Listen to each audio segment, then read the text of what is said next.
3D news network में आप सभी दर्शकों का हार्दिक स्वागत है। बता दें, वलसाड़ पुलिस ने लुधियाना में बाजार में भेष बदलकर आरोपी को पकड़ लिया है। वलसाड़ की नाबालिग लड़की को प्रेम जाल में फंसाकर शादी का लालच देने वाले युवक को वलसाड़ पुलिस ने लुधियाना से गिरफ्तार कर लिया है। पुलिस ने 10 दिनों तक लुधियाना में कभी आइसक्रीम बेचने वाला बनकर तो कभी सरकार के वोटर आईडी बनाने वाले विभाग के सरकारी कर्मचारी बनकर आरोपी को पकड़ लिया है। घटना के बारे में विस्तार से बात करें तो वलसाड़ शहर में रहने वाली एक लड़की अपने माता पिता के साथ रहती थी और आगरा के सत्संग में गई थी, जहां उसकी मुलाकात रोहित शर्मा उर्फ रोहित पंडित नामक युवक से हुई। बाद में नाबालिग और यूपी के व्यक्ति के बीच सोशल मीडिया के जरिए बातचीत होने लगी।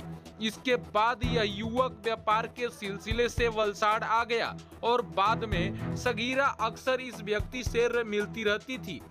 पंजाब में वलसाड़ पुलिस का ऑपरेशन जारी हुआ। आगरा में पहचाने गए व्यक्ति ने नाबालिग को भगाया। पुलिस ने लुधियाना में बाजार में भेष बदलकर आरोपी को पकड़ा। देखिए, इस संदर्भ में वलसाड़ पुलिस अधीक्षक डॉक्टर करणराज वाघेला जी ने प्रेस वार्ता कर मीडिया को दी पूरी जानकारी। देखिए यह खबर। ऐसे ही आसपास की तमाम बड़ी खबरों को जानने के लिए देखते रहें 3D न्यूज नेटवर्क। अगर आपने हमारे चैनल को सब्सक्राइब नहीं किया तो अभी सब्सक्राइब कर ले और बेल आइकन को दबा दे ताकि हर खबर आप तक आसानी से पहुंच सके। धन्यवाद। वलसाड सिटी पोलीस स्टेशનમાં ફેબ્રુઆરી 22ના રોજ એક અપહરણનો ગુનો દાખલ કરવામાં આવ્યો હતો। એક 15 વર્ષની બાળકી જેના માતા પિતા વલસાડ શહેરમાં રહે છે, બાળકી 15 વર્ષની બાળકીનો ઘરેથી ભાગી જવાનો એક કિસ્સો સામે આવ્યો હતો। તાત્કાલિક અપહરણનો ગુનો દાખલ કરીને તપાસ હાથ ધરવામાં આવી હતી। બાળકીના માતા પિતાને કોઈ વ્યક્તિ ઉપર શક નહોતો અને એમને કોઈ એવું ખ્યાલ પણ નહોતો કે એમની બાળકી છે કોઈના સંપર્કમાં હતી। તાત્કાલિક વલસાડ સિટી પોલીસ સ્ટેશનના પીઆઈ દિનેશ પરમાર અમારી એમની સાથે સાથે અમારી ક્રાઇમ બ્રાન્ચની ટીમ તમામ કામે લાગી ગયેલા હતા।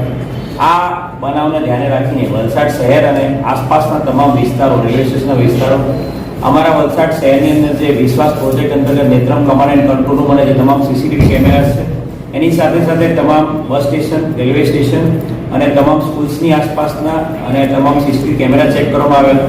100થી વધુ કેમેરા ચેક કરવામાં આવ્યા હતા અને સીસીટીવી કેમેરા ચેક કરવાની સાથે સાથે જે હ્યુમન ઇન્ટેલિજન્સ આધારે માતા પિતા છેલ્લા 2 મહિનામાં કઈ જગ્યાએ ફરવા ગયેલા છે, કઈ જગ્યાએ એમણે કોઈ અન્ય વ્યક્તિના સંપર્કમાં આવ્યા છે, એના આધારે એક ચોક્કસ વ્યક્તિ જેનું નામ રોહિત માતા પ્રસાદ શર્મા છે ઉર્ફે રોહિત પંડિત, જે ઓરિજિનલી આગ્રાનો છે, આ વ્યક્તિના સંપર્કમાં આ પરિવારના સભ્યો થોડાક દિવસો પહેલા એમણે જ્યારે ઉત્તર પ્રદેશ ગયા હતા ત્યારે આવ્યા હતા એવી ચોક્કસ માહિતી મળી હતી અને જેના આધારે અને સીસીટીવી કેમેરાના આધારે અમને પાકો શક થયો હતો પોલીસને કે આ વ્યક્તિ છે એની સાથે આ છોકરીને એ ભગાડીને લઈ ગયો।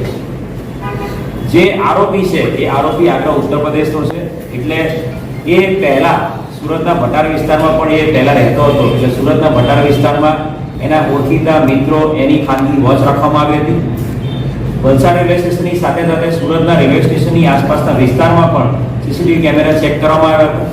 સુરતના રેલવે સ્ટેશન પર એક સીસીટીવી કેમેરામાં એક રેલવે સ્ટેશનમાં બેસીને જતા આ આરોપી અને ભોગ બનનાર બાળકી દેખાયા હતા અને રેલવેની જે ટ્રેન છે એ ટ્રેન જયપુર અને ઉદયપુર તરફ જતી એ ધ્યાનમાં આવી હતી, જેના આધારે પોલીસની ટીમ જયપુર અને જોધપુર અને ઉદયપુર એ બધી જગ્યાએ રાજસ્થાનના જિલ્લાઓમાં તપાસમાં ગઈ હતી। આરોપી જે પોતે આગ્રાનો છે, આગ્રા એના વતનમાં એના ગામમાં પણ પોલીસની ટીમ તપાસ માટે ગઈ હતી। એ ઉપરાંત આરોપી ભૂતકાળમાં ગુડગાંવ હરિયાણામાં મજૂરી કામ કરતો હતો, ત્યાં પણ હરિયાણા ખાતે તપાસ કરવામાં આવી હતી। ખૂબ જ મહેનત રાજસ્થાન, ઉત્તર પ્રદેશ, હરિયાણાના અલગ અલગ જિલ્લાઓમાં પોલીસ દ્વારા કરવામાં આવી હતી। એની સાથે સાથે આરોપીના સગા સંબંધી એવા અલગ અલગ 100 જેટલા વ્યક્તિઓના સીડીઆર કાઢવામાં આવ્યા હતા।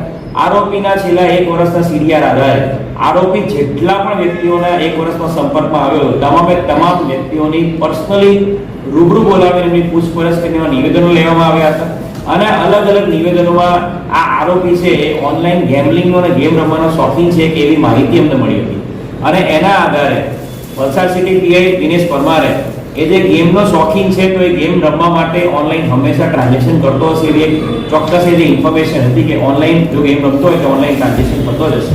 એના આધારે વલસાડ સિટી પીઆઈએ તમામ બેંકો, નેશનલાઇઝ અને જે પણ કોઓપરેટિવ બેંકો છે તમામ બેંકોમાં આ આરોપીના આખા નામ, એના જે ઉર્ફેવાળા નામ છે, એના પપ્પા માતા પિતાના નામ સાથે તમામ બેંકોમાંથી હકીકત માંગેલી હતી અને જેના આધારે એક પર્ટિક્યુલર બેંકમાં આ વ્યક્તિનું દ્વારા એક્ટિવ છે NPL અને એમાં ઓનલાઈન ગેમિંગ અને ઓનલાઈન સટ્ટો રમતો હતો અને એ બેંકના ખાતા આધારે આ ચોક્કસ ખાતામાં ટ્રાન્ઝેક્શનો પંજાબના લુધિયાણા જિલ્લો જે છે લુધિયાણા એ વિસ્તારમાંથી થયેલા હોવાની ચોક્કસ હકીકત મળી હતી અને જેના આધારે PSI જયસુખસિંહ પરમાર અને અમારા કોન્સ્ટેબલોની 5 માણસોની ટીમ અહીંયાથી લુધિયાણા રવાના થઈ હતી.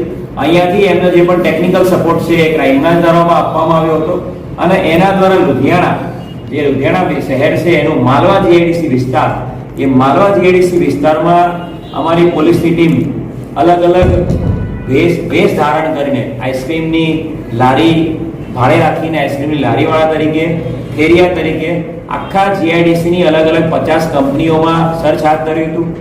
3 દિવસ સુધી આધાર કાર્ડ વેરિફિકેશનના કર્મચારીઓ છીએ એમ કરીને એ લોકોએ અલગ અલગ ચાલીઓમાં એ લોકો માલવા GIDC અલગ અલગ ચાલીમાં બધા આધાર કાર્ડના ડેટા કલેક્ટ કરવા માટે આવ્યા છીએ એમ કરીને તમામ ચાલીને તમામ રહીશોના ઓરડી વાઇઝ રૂમ વાઇઝ જઈને એમની તપાસ કરી હતી અને એક પર્ટિક્યુલર ચોક્કસ રૂમમાં એમને આ ભોગ બનનાર દીકરી મળી ગઈ હતી અને તાત્કાલિક એ દીકરીને રેસ્ક્યુ કરી લેવામાં આવી હતી અને જે આરોપી છે એ આરોપી રોહિતને પણ એ જગ્યાએથી પકડી પાડવામાં આવ્યો છે. ખૂબ મોટી સફળતા વલસાડ જિલ્લા પોલીસ, ખાસ કરીને Valsad city police, PI Dinesh Parmar, PSI Jaysukhsinh Parmar અને વલસાડ સિટીની ટીમને મળી છે. છેલ્લા 5 મહિનાની સતત મહેનતનું એક આ ફળ છે કે ભોગ બનનાર 15 વર્ષની દીકરીને આપણે રેસ્ક્યુ કરવામાં સફળ થયા છે. આરોપી મોબાઈલ નહોતો વાપરતો, અન્ય સાધનો નહોતો વાપરતો, તો પછી પોલીસને સર્ચ કરવામાં કેટલી મુશ્કેલી પડતી હતી? યુઝ્યુઅલી જ્યારે પણ કોઈ ભોગ બનનાર દીકરી જતી હોય છે તો વલસાડ જિલ્લા પોલીસનો એક સતત અભિગમ રહ્યો છે છેલ્લા 1 વર્ષથી અને જેના કારણે જ વલસાડ જિલ્લા પોલીસને ખૂબ જ મોટી સંખ્યામાં અપહરણ થાય ત્યારે બાળકીઓ પાછી મેળવવામાં સફળતા મળી છે.